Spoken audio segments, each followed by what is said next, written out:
বিএনপির সকল দাবির সাথে আমরা একাত্মতা ঘোষণা করছি। ব্যাংক লুটেরাদের ছবি পকেটে রাখবেন। এই সরকার কেন, কোন দলীয় সরকারের অধীনেই সুষ্ঠু নির্বাচন করা সম্ভব না। দলীয় সরকারের অধীনে যে নির্বাচন সম্ভব না, এই দাবি শুধুমাত্র বাংলাদেশ জাতীয় পার্টি বা বিএনপি বা বাংলাদেশের অন্যান্য রাজনৈতিক দলের দাবি না। এই দাবি এখন বাংলাদেশের মানুষের দাবি হয়ে দাঁড়িয়েছে। আমি কিছুদিন আগে বিএনপির একজন শীর্ষ নেতাকে একটা কথা বলেছিলাম যে কোনো কারণে যদি আপনারাও বিএনপির অধীনে নির্বাচনে অংশগ্রহণ করেন, মানুষ আপনাদেরকে ভোট দিবে না, মানুষ বিএনপিকে প্রত্যাখ্যান করবে। কারণ আওয়ামী লীগ বিএনপির পাশে এখন আরেকটা গোষ্ঠী দাঁড়িয়েছে, তার নাম জনগণ। জনগণ আওয়ামী লীগকে এবং যে কোনো দলীয় সরকারের অধীনে কোনো নির্বাচন সিস্টেমকে বয়কট করেছে। গুলশানে আপনারা দেখেছেন, চট্টগ্রামে আপনারা দেখেছেন যে আওয়ামী লীগের নেতা কর্মীও ভোট দিতে যায় না, ভোট দিতে তারা যাবেও না। এটাই আজকে বাংলাদেশের বাস্তবতা। ভাইয়েরা আমার, অনেকদিন ধরেই নির্দলীয় সরকার বলেন, তত্ত্বাবধায়ক সরকার বলেন, গ্রহণযোগ্য সরকার বলেন, এই যে পলিটিক্যাল ডেডলক, এটাকে ছোটানোর জন্য আমরা সবাই যে জায়গার থেকে কথা বলছি, যে জায়গার থেকে বলে যাচ্ছি, আমরা দাবি করে যাচ্ছি, এ কথা বলতে কোনো দ্বিধা নাই। এটা দিবালোকের মতো সত্য যে জাতীয়তাবাদী শক্তির পথ প্রদর্শক বিএনপি চেয়ারপারসন বেগম খালেদা জিয়া এবং তার কেন্দ্রবিন্দু বিএনপির অ্যাক্টিং চেয়ারম্যান জনাব তারেক রহমান।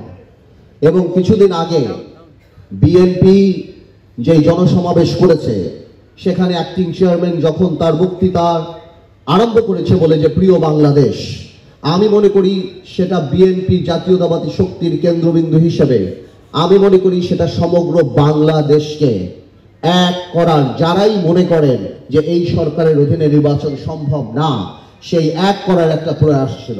এবং আজকে জাতীয় পার্টি, বাংলাদেশ জাতীয় পার্টি বিজেপির 23তম এই জন্মবার্ষিকীতে আমি ঘোষণা দিতে চাই, গণতন্ত্র পুনরুদ্ধারে এই ক্ষেত্রে ভালো সুষ্ঠু নির্বাচন হওয়ার জন্য বিএনপির সকল দাবির সাথে আমরা একাত্মতা ঘোষণা করছি। আমরা আমরা আমরা আমরা আমরা এই আমরা মনে করি, আমি যেটা আগেও বলছি, এই জাতীয়তাবাদী শক্তির কেন্দ্রবিন্দু বাংলাদেশ জাতীয়তাবাদী দল। এবং আমি মনে করি যে এই দাবি ন্যায্য দাবি, এই দাবি কোনো দলের দাবি না, এই দাবি এখন বাংলাদেশের মানুষের দাবি। সুতরাং আমরা এই দাবির সাথে একত্রতা ঘোষণা করছি এবং আমরা আমাদের কর্মসূচি মহাসচিবের মাধ্যমে আপনাদেরকে সময় মতো ইনশাআল্লাহ ঠিক করে জানিয়ে দেব ইনশাআল্লাহ। আমার প্রবাসী ভাই বোনদের বলে দিতে চাই, যারা শুনবেন বা যারা শুনেন, এই সব ব্যাংক ডাকাত, ব্যাংক লুটেরা, আপনারা যারা প্রবাসী ভাইরা দুবাই থাকেন, সিঙ্গাপুর থাকেন, তাদেরকে আমি খালি এতটুকু বলবো, এই ব্যাংক লুটেরাদের ছবি পকেটে রাখবেন। যেখানে রাস্তাঘাটে দেখবেন যে আসসালামু আলাইকুম দিয়ে বলবেন আমার টাকাটা দেশে ফেরত দিয়ে দাও। কারণ এই চুরির টাকা কামানোর পরে এরা সম্মান খোঁজে, তারা মনে করে অর্থ দিয়ে তারা সম্মান কিনতে পারে, অর্থ দিয়ে সম্মান কিনতে পারে। টাউট বাটপার যারা থাকে তারা সম্মান দেয়, কিন্তু সাধারণ প্রবাসী যাদের কষ্টের টাকা, তারা এদেরকে কোনোদিন সম্মান দেবে না। আজকে গভীর শ্রদ্ধার সাথে স্মরণ করি বাংলাদেশ জাতীয় পার্টির প্রতিষ্ঠাতা চেয়ারম্যান, আমার মরহুম পিতা জননেতা জনাব নাজির রহমান মঞ্জু, যিনি এরকম একটা কঠিন রাজনৈতিক সংকটের সময় এই বাংলাদেশ জাতীয় পার্টি বিজেপি বানিয়েছিলেন 2001 সালে, যখন 4 দলীয় জোট বানানো হয়।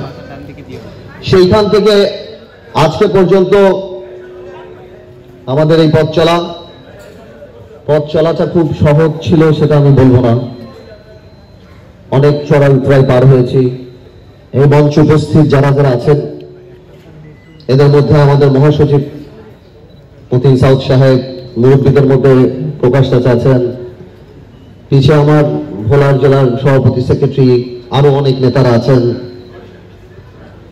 আরো অনেকের অনেক কষ্ট, অনেক সময়, অনেক দোয়া, অনেক কিছু পরই এই বাংলাদেশ জাতীয় পার্টি বিজেপি বাংলাদেশের রাজনীতিতে টিকে থেকেছে, বাংলাদেশ রাজনীতিতে এখনো করে যাচ্ছে।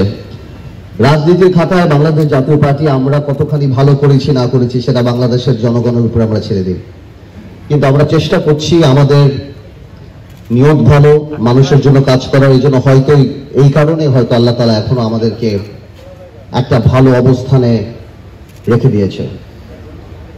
আমি বাংলাদেশ জাতীয় পার্টি নিয়ে আরো অনেক কথা বলতে পারতাম, তবে বাংলাদেশের বর্তমান রাজনৈতিক পরিস্থিতি এমন অবস্থায় চলে গিয়েছে যে আমি মনে করি আরো অনেক গুরুত্বপূর্ণ ব্যাপারে আপনাদের সাথে আজকে এই আমার কিছু কথা বলাটা একেবারেই বাঞ্ছনীয় হয়ে গিয়েছে। আমার এই কথাগুলি বলা দরকার।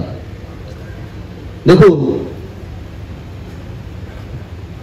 এখানে আমার দলের যারা নেতাকর্মী আছেন, আমার সাংবাদিক ভাইরা বোনেরা, তারা সবাই সহ বলতে চাই, আমাদের একটা পরিচয় যে আমরা সবাই বাংলাদেশী।